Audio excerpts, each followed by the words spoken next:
cuốn cái sao tê cuốn tuy nu bằng cái sao tê thế mà hãy không hiểu hết tê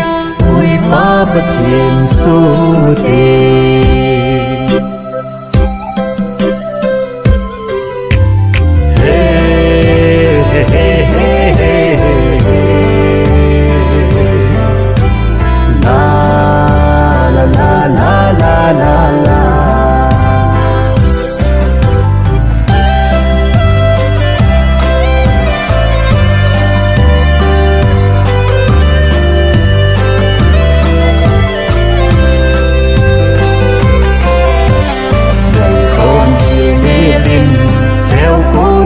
vang đầy khó miền giờ tâm xuân vì ở khăn đó